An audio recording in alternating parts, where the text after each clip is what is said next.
Halo pemirsa, kembali lagi bersama kami dalam program Healthy Lifestyle. Ini merupakan program kerjasama antara Rumah Sakit Universitas Brawijaya dan juga UBTV, di mana dalam program ini kita akan membahas berbagai isu tentang kesehatan. Dan di episode kali ini kita akan membahas sesuatu yang berkaitan dengan World Diabetes Day dengan tajuk Kenali, Cegah, dan Kendalikan Diabetes, langkah kecil untuk memulai hidup yang lebih sehat bersama dengan Dr. Aditya Satria Nugraha, spesialis penyakit dalam. Halo dokter. Halo Mbak Nisa. Gimana kabarnya dok hari ini? Alhamdulillah sehat. Wah, ini kita sudah yang kesekian kali ya dok ketemu dan alhamdulillah saya juga dalam keadaan sehat. Iya. Dan kita mau ngobrolin soal sesuatu penyakit yang rasanya sudah familiar sekali didengar oleh masyarakat ataupun pemirsa. Tapi mungkin masih banyak yang belum paham secara medis sebenarnya diabetes itu apa sih?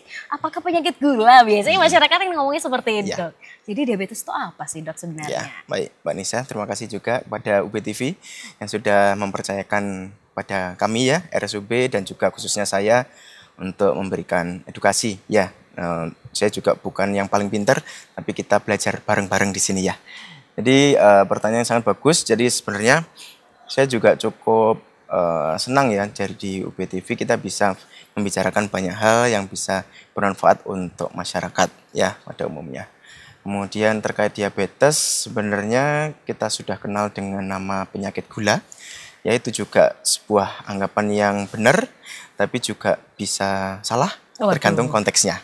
Jadi kita basic dulu ya. Jadi diabetes itu adalah kondisi di mana tubuh kita itu terlalu banyak gula, ya gula yang tidak terpakai oleh tubuh seperti itu Mbak Nisa. Jadi sebenarnya ya bukan gulanya yang 100% salah, tapi sebenarnya tubuh kita ini yang tidak bisa memakai gula itu secara maksimal. Seperti itu Mbak Nisa.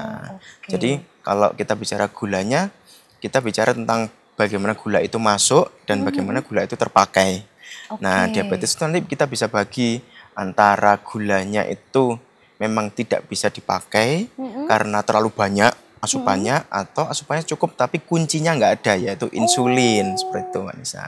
Oke, berarti kalau ngomongin itu sudah ke arah jenis ya dok ya. Dan jenisnya apakah banyak atau ada tertentu? Baik, jadi untuk jenisnya kita bagi dua saja ya secara mudahnya ya. Yaitu yang pertama sebenarnya kok jenisnya ada, saya kira ada 4 atau 5 ya. Tapi untuk para teman-teman sekalian, untuk masyarakat, untuk yang awam sebenarnya kita bagi dua dulu aja lebih mudah. Yaitu yang pertama diabetes tipe 1 dan juga diabetes tipe 2. Kalau tipe 1 itu berarti insulinnya yang bermasalah. Yaitu insulin yang diproduksi oleh beta pankreas kita ya di dalam tubuh kita itu berperan sebagai kuncinya. Kunci supaya gula itu bisa masuk ke dalam sel. Jadi bisa dipakai. Kalau tipe 1 kuncinya ini rusak. Tidak terproduksi, pabriknya tidak bisa memproduksi kunci ini sehingga tubuh itu perlu insulin dari luar. Makanya kalau tipe 1 itu biasanya perlu suntik insulin ya seumur hidup. Dan biasanya dia itu munculnya waktu masih muda atau masih anak-anak munculnya. Dan yang sering kita temui saat ini adalah tipe yang 2. Tipe 2 itu insulinnya ada, sel pankreasnya ada, tapi karena lifestyle ya, lagi-lagi lifestyle kita yang kurang sehat, makan terlalu banyak, junk food, gula, mager, nggak olahraga, obesitas, itu yang menyebabkan akhirnya gulanya numpuk, nganggur, insulin yang diproduksi juga mungkin sebenarnya cukup, tapi sel-sel tubuh kita itu akhirnya kayak rebel ya, memberontak gitu, namanya resistensi insulin. Jadi kuncinya ada, tapi sel kita tuh nggak bisa ngambil gulanya untuk masuk ke dalam situ. Sehingga gula yang nganggur kan banyak. Nah yang bermasalah adalah gula yang nganggur banyak di dalam aliran darah inilah yang membuat kita jadi sakit seperti itu. Wah, berarti ini anak muda juga bisa dok? Bisa banget. Jadi baik tipe 1 maupun tipe 2 ini bukan soal usia karena anak-anak pun bisa ya? Tergantung lifestyle-nya juga. Tapi kalau untuk anak-anak misalnya di bawah usia remaja itu paling sering karena diabetes tipe 1 itu. Tapi kalau yang tipe 2 biasanya sih kalau saya waktu dulu kuliah ya di atas 40, 50 itu kena. Tapi trennya sekarang ini karena lifestyle kemudian makanan yang Masya Allah ya. Enak sekali itu. Enak-enak ya tanda putih, enak di lidah tapi membuat tubuh kita berteriak. Itu ya rata-rata pasien saya kadang ada yang usia 30 masuk ke 40 itu sudah kena diabetes seperti itu. Dan juga bahkan diabetes ini nanti lama-lama bisa merusak ginjal toh. Makanya pasien-pasien di rumah sakit itu yang cuci darah rata-rata usianya makin muda juga gitu. Luar biasa. Makanya. Nah ini kalau untuk masyarakat awam, setidaknya mengenali tanda-tandanya itu seperti apa sih dok? Apakah bisa kita ketahui misalnya, oh mungkin ada badan yang gak enak apa segala macam, atau harus diperiksakan ke dokter baru tahu, oh saya kena diabetes. Nah itu gimana sih dok? Pertanyaan yang bagus. Jadi sebenarnya untuk diagnosis diabetes sendiri pasti harus dicek gulanya. Ya kita harus cek gula darah. Diambil darahnya. Ya diambil itu ada angka tertentu, nanti dokter akan menentukan oh ini diabetes, prediabetes atau memang yang lainnya. Kemudian yang paling mudah untuk kita kenali adalah yang pertama ada 3P biasanya ya. Poliuri, polidipsi, polifagi. Jadi poliuri banyak pipis. Jadi waktu malam itu karena tubuh kompensasi karena gulanya terlalu banyak maka dibuang lewat kencing. Sebenarnya ada mekanisme seperti itu. Yang kedua karena kita banyak pipis otomatis dehidrasi. Terus kita haus banyak minum. Yang kedua P yang kedua. P yang ketiga yaitu polifagi, yaitu dia gampang luwe, gampang lapar. Walaupun sudah makan berat, makannya banyak, tapi karena tadi itu gulanya sudah diserap tapi tidak bisa masuk ke sel, jadi tubuh masih mengirimkan sinyal aku sih luwe gitu loh. Jadi masih lapar terus ya maem terus padahal gulanya sebenarnya wes banyak seperti itu ya. Selain 3P itu jangan lupa lagi ada tanda-tanda kayak makin kurus, kemudian kalau misalnya ada orang tua yang luka nggak sembuh-sembuh, itu harus waspada. Apalagi kita ya saya terutama dulu juga sempat gemuk ya, jadi obesitas itu juga sebagai salah satu tanda lah. Itu tubuh itu cadangan gulanya mungkin bisa terlalu banyak, akhirnya di store atau ditabung dalam bentuk lemak gitu. Oke, waduh, jadi ikut deg-degan nih dok ya. Karena saya juga punya riwayat dari kakek itu, dari kedua kakek saya juga dua-duanya diabetes. Terus meninggal karena itu juga. Kemudian orang tuh bilang, hati-hati loh, jangan banyak gula apa segala macam. Nah ini jadi pertanyaan, apakah kalau ada faktor keturunan atau genetik itu juga akan mempengaruhi kepada kehidupan anak dan cucunya nih? Saya ini deg-degan juga nih dok. Kira-kira seperti apa?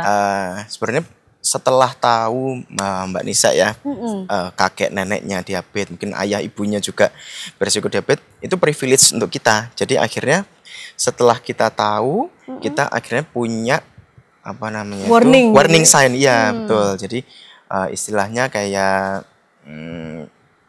jadi waspada ya ketika ada keturunan yang diabetes, oh kemungkinan besar memang kita bisa kena diabetes. Saya pun juga dari nenek pun kakek juga ada yang diabetes juga, sehingga kita bisa waspada. Apakah kakek nenek atau keturunan diabetes itu vonis pasti kena diabetes? Ya enggak juga. Jadi karena kita sudah tahu diabetes itu ada risiko, tapi ketika kita tidak menyalakan pemantiknya, itu nanti nggak akan aktif. Nah pemantiknya ini apa? Lifestyle kita. Nah, jadi setelah tahu ada gennya bisa mudah kena diabetes, maka harus kita counter dengan cara lifestyle-nya jauh lebih sehat. Harus lebih makannya lebih diatur dengan dari orang lain, harus lebih ketat olahraganya, harus lebih rajin seperti itu. Oke, itu berlaku untuk diabetes yang tipe 2 tadi ya dok? Tipe 2. Ya? Tapi kalau yang tipe 1 itu kan tadi katanya karena genetik juga, tapi dari anak-anak. Kalau ini sudah pasti atau seperti apa dok? Kalau diabetes tipe 1 ya berarti nyonsewu ya takdir dari Allah ya. Itu ujian yang memang sudah, kalau sampai saat ini sih belum bisa dicegah ya. Mulai dari bayi kita belum tahu ini nanti jadi tipe 1 atau enggak. Tapi ketika sudah terjadi ya qadarullah ya sudah seperti itu, memang perlu insulin. Oke, berarti memang untuk mengkontrol hidupnya memang harus seumur hidup tadi ya dok ya menggunakan insulin tadi. Tapi kalau yang tipe 2 dok, itu misalnya sudah kadung gitu ya, misalnya kena, itu apakah akan ada sesuatu yang perlu diminum seumur hidup juga, atau ada cara lain untuk setidaknya disembuhkan, kemudian lifestyle diperbaiki, hal seperti itu apakah ada dok? Bisa. Jadi yang perlu kita perhatikan ketika ada seseorang yang sudah divonis diabetes tipe 2, bukan berarti itu akhir dari hidupnya. Itu bukan berarti ya. Bukan seperti vonis mati atau yang sebagainya. Tapi ketika sudah tahu, oh Pak, Bu, dengan diabetes tipe 2, yang perlu dilakukan adalah perbaiki lifestyle-nya dulu. Jadi lifestyle itu di beberapa panduan kami di dokter tidak semuanya langsung obat. Jadi yang pertama memang lifestyle modification dulu. Jadi kita harus tahu lifestyle sebelumnya apa, jadi diperbaiki. Yang paling mudah itu dari makan sama dari aktivitas fisik yang pertama. Nah, yang kalau dari makan tentu saja kita karena diabetes itu penyakit gula, jadi batasilah asupan gulanya. Gula itu didapat dari mana? Bisa dari yaitu tadi gula pasir, gula di minuman kemasan yang mungkin tersembunyi, yang labelnya kecil, fontnya 6 atau 7 itu ya harus hati-hati. Jadi ya harus pintar-pintar memilih minuman atau makanan kemasan seperti itu. Kemudian yang paling penting lagi adalah aktivitas fisiknya, karena tadi saya bilang bahwa sel kita itu perlu glukosa. Ya, sel kita itu ketika dia tidak aktif ya akhirnya males juga ngambil gula. Lah buat apa? Saya ngambil gula karena kalau selnya sudah merasa cukup gitu ya. Nah, bagaimana caranya supaya sel itu bisa ngambil gula? Ya otomatis kita harus aktifkan, kita harus bikin dia capek, harus bikin dia jumlahnya tambah banyak. Seperti itu. Kalau misalnya bikin capek ya aktivitas fisiknya diperbanyak, langkah kakinya diperbanyak. Kemudian kalau misalnya selnya diperbanyak ya itu tadi bisa mungkin gym atau mungkin latihan beban untuk meningkatkan massa ototnya, sehingga ketika otot itu besar, sel-selnya banyak, otomatis dia akan boros. Ketika boros gula, akhirnya gula yang tadi numpuk akhirnya kepake semuanya. Seperti itu. Jadi nggak usah pakai obat, gula yang sudah banyak itu akhirnya kepake juga ke tubuh gitu Mbak Nisa.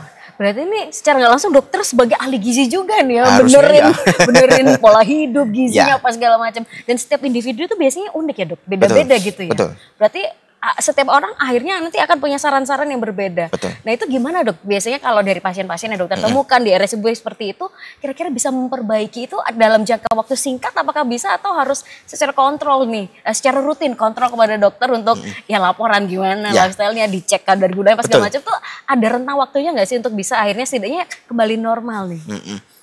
Tiap orang berbeda-beda dan juga tiap umur, jenis kelamin beda-beda ngurus juga karena tiap orang itu unik ya, jadi terapi untuk diabetes ini sebenarnya individualized, jadi sangat spesial. Ada beberapa orang yang memang dia pekerjaannya mengharuskan dia duduk lama, nggak bisa olahraga ya, mungkin lebih kita atur untuk makannya. Mungkin ada orang yang makannya udah bagus tapi dia olahraganya kurang, ya itu yang harus diperbaiki. Kemudian ada orang yang cenderung tergantung obatnya juga, ada yang obat orangnya pakai tipe 2 itu juga bisa pakai insulin juga ya Mbak Nisa ya, tergantung tipe kalau misalnya sudah berat atau ada komplikasi organ lain selain pankreasnya itu dia atau mungkin ke jantung atau ginjal, pilihan kami biasanya pakai insulin. Nah itu beda-beda juga seperti itu. Jadi saran kami tetap harus kontrol ke dokter ya, kemanapun boleh. Misalnya kok RSUP ya bisa ketemu kami para dokter penyakit dalam. Tapi kalau teman-teman masih untuk akses ke rumah sakit agak jauh, bisa periksa ke puskesmas atau mungkin ke dokter yang terdekat yang bisa memeriksakan kadar gula. Kadang kadar gula itu yang selalu menjadi patokan kami untuk melihat orang ini terkontrol atau enggak. Selain itu juga berat badan dan juga parameter lab yang lainnya. Oke, saya tertarik dengan omongan yang terakhir dari yang dokter bilang, ini bisa terjadi komplikasi ke penyakit yang lain dok. Jadi kalau udah parah banget bisa muncul penyakit yang lain seperti apa aja sih dok? Bisa. Dan itu di jenjang segala usia atau yang mungkin biasanya usianya sudah lanjut aja? Baik, kita ngomongin yang tipe 2 dulu ya. Kalau tipe 2 itu komplikasinya macam-macam ya. Kalau diabetes itu yang kita sebut ada yang namanya komplikasinya ke pembuluh darah sama ke saraf ya. Paling sering itu pembuluh darah, ada pembuluh darah yang besar sama pembuluh darah yang kecil. Kalau pembuluh darah yang besar biasanya di otak, kemudian bisa stroke. Kalau misalnya ke jantung bisa serangan jantung. Kalau pembuluh darah yang kecil kayak di ginjal, dia bisa menyebabkan gagal ginjal seperti itu. Nah, kenapa kok bisa terjadi seperti itu ya? Karena tadi ketika gula darah itu bersirkulasi, nganggur banyak, dia bisa menyebabkan yang namanya peradangan di situ.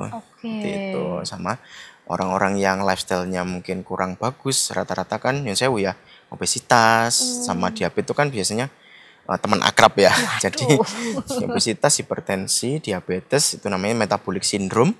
Itu sangat-sangat sohib lah.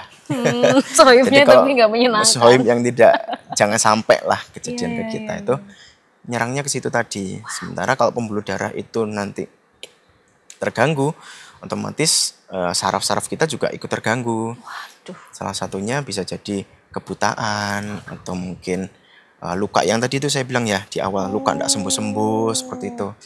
Bisa terjadi kalau komplikasinya terlalu lama dibiarkan dan tidak mendapatkan penanganan yang tepat seperti itu. Oke. Kalau untuk yang tipe 1? Kalau yang tipe 1 itu tadi sebenarnya jarang banget kalau misalnya komplikasi kalau rutin pakai insulinnya. Seperti itu. Biasanya kalau tipe 1 itu komplikasinya paling sering ya komplikasi akut atau cepat gara-gara gula darah terlalu tinggi. Ya gula darah terlalu tinggi pengaruh ke otaknya, terus dia bisa koma lah ya, terus penurunan kesadaran kayak gitu sih biasanya. Aduh, luar biasa ya.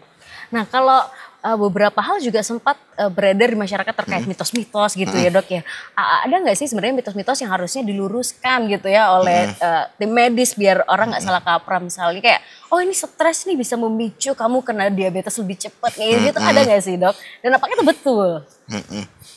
Baik, biasanya mitos itu kan banyak beredar ya karena cepat banget karena media sosial terutama atau mungkin grup WA yang tidak bertanggung jawab. Di forward many time gitu ya.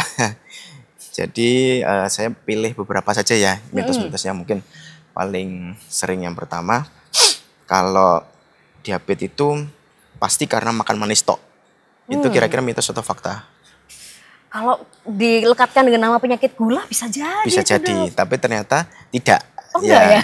Jadi bukan hanya karena makan manis tok, input manis saja, tapi karena itu tadi pemicu utamanya adalah tadi obesitas, kemudian kurang gerak, kemudian ada genetik yang bisa mengarah ke insulin yang tidak, kunci yang tidak bagus tadi, juga sel-sel yang tidak responsif tadi. Kemudian kalau diabetes yang kedua ya, diabetes itu nggak boleh makan nasi. Bener apa enggak kira-kira? Orang tua saya sempat bilang gitu, kurangi asupan nasi. Nah kalau gitu. Kurangi bener, tapi bener. Kalau enggak makan nasi sama sekali itu salah. Karena tubuh kita tetap butuh karbohidrat. Ya kalau misalnya dikurangi nasinya tok ya nanti Mbak Nisa ya bisa kurus kering dan juga nggak bisa ngapa-ngapain kan. Aktivitasnya juga enggak optimal, mau gerak mau olahraga kan juga enggak bisa. Yang paling bener adalah dibatasi atau mungkin nanti bisa diganti nasinya pakai nasi, ya beberapa pasien saya ada yang prefer pakai nasi merah atau nasi yang atau sumber karbohidrat yang lain, bisa jadi dari singkong atau dari kentang, itu juga bisa. Tapi bukan berarti ketika sudah diabetes tidak boleh makan nasi sama sekali, itu enggak. Itu sebenarnya keliru ya. Siap.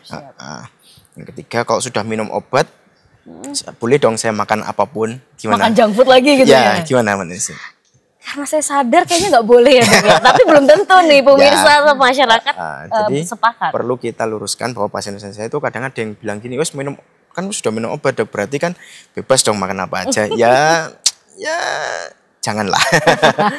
Kalau saya bilang iya nanti akhirnya gak karuan gitu loh. Kan kita juga nggak tahu obat ini nanti sama makannya teman-teman sekalian lebih banyak mana gitu loh efeknya.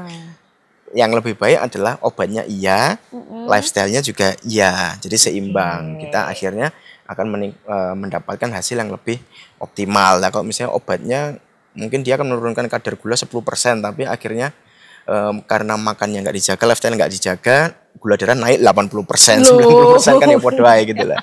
Akhirnya nggak efisien juga. Ini menarik, itu yang paling penting ya dok, yang kadang orang salah kaprah juga dan memahaminya yang keliru, dan semoga dengan ini orang-orang jadi semakin paham. Nah kemudian kalau orang yang sudah memiliki penyakit diabetes itu bagaimana sih pengaruh dari keluarga dan lingkungan untuk menyemangati ayo nih berubah lifestyle-nya kah, atau untuk kembali hidup sehat, itu seperti apa sih pengaruh dari lingkungan dan keluarga dok? Baik, ketika sudah divonis diabetes, saya bilang tadi bukan akhir dari segalanya, tapi awal dari kesadaran untuk hidup lebih sehat lagi. Maka hidup sehat tidak bisa sendiri karena kita makhluk sosial, terutama mungkin orang-orang yang sudah berkeluarga atau masih tinggal bersama orang tua, itu bisa mengajak teman-teman atau sekelilingnya jadi untuk hidup sehat lagi. Misalnya Mbak Nisa ada orang yang hidup suami istri, ya nanti istrinya bisa masakkan yang makanan yang lebih sehat lagi, seperti itu. Jadi istrinya yang mungkin nggak tahu ya diabetes atau enggak, tapi kalau makannya ikut makan sehat kan why not gitu loh. Akhirnya yang mungkin mau sakit jadi nggak jadi sakit seperti itu. Kemudian sama pesan dari saya adalah ketika ada keluarga atau lingkungan yang sudah tahu diabetes ya jangan dibully atau mungkin jangan diolok-olok seperti itu ya. Harusnya didukung seperti itu, diajak olahraga bareng atau mungkin ketika yang diabetes ini tiba-tiba yang saya awalnya gemuk terus dia pagi-pagi jogging ya jangan tumben jogging ya jangan gitu lah ya, tetap dikasih semangat gitu. Jangan sampai atau dia mulai membership ke gym misalnya ya jangan diceng-cengin gitu. Akhirnya kan nanti takut untuk nge-gym atau takut untuk dianggap sok ini sok itu, padahal sebenarnya awalnya niat dia baik tapi karena lingkungan itu keceplosan ya akhirnya membuat dia mentalnya down lagi terus nggak mau olahraga ya jangan. Ya terus yang diabetes yang kalau sudah kena diabetes itu tadi ya harus semangat lah. Kalau bagi saya ya omongan tetangga sudah abaikan saja ya. Yang penting tubuh kita adalah tanggung jawab kita sendiri seperti itu. Oke, terakhir Dok, ini kan dalam rangka World Diabetes Day gini ya, semangat apa nih yang perlu dokter tularkan lagi terutama kepada anak-anak muda, apalagi yang nonton ini kan lebih banyak mungkin teman-teman mahasiswa juga gitu ya, biar sadar gitu ya, ayo kalian jangan kena diabetes di usia muda gitu ya, dan juga untuk masyarakat secara umum. Silahkan Dok. Baik, berkali-kali saya juga ucapkan tadi diabetes bukan akhir dari segalanya, tapi awal dari komitmen untuk hidup yang lebih sehat. Cintai tubuh Anda, kemudian jangan lupa untuk mulai hidup sehat ya, mulai detik ini, mulai nanti video ini selesai langsung ya. Langsung nggak minum junk food segala macam. Jangan makan makanan yang junk food, kemudian batasi asupan gulanya, kemudian banyakin gerak ya kalau saya. Kemudian kalau misalnya teman-teman itu punya aktivitas yang terbatas, minimal kalau parkir agak jauh lah dari tempat kerja biar jalan. Kemudian kalau ada tangga sama lift, pilih mana? Tangga. Ya oke lah, pilihlah tangga. Kalau misalnya nggak ada masalah lutut ya, nggak ada masalah lutut, pilihlah tangga. Itu kemudian ya itu tadi batasi info-info yang kurang produktif lah ya, jauhin hoax. Kemudian fitnya itu isinya ya banyakin yang tentang olahraga, kemudian memasak sendiri, makan makanan yang lebih sehat seperti itu. Jadi pesan saya belum terlambat untuk memulai hidup lebih sehat, bisa dimulai dari sekarang. Wah mantap, terima kasih banyak dokter sudah berkenan sharing kesempatan kali ini. Semoga ini juga menjadi insight buat teman-teman untuk yuk kita menjadi orang yang lebih sehat lagi. Karena masa depan kita masih panjang ya Dok ya. Amin. Masih banyak hal-hal produktif yang bisa kita lakukan di masa yang akan mendatang. Dan terima kasih pula kepada pemirsa yang sudah nonton episode kali ini. Dan kita masih akan ngobrol-ngobrol lagi di episode-episode berikutnya dengan berbagai isu-isu kesehatan dalam program Healthy Lifestyle. Dan sampai jumpa. Bye-bye.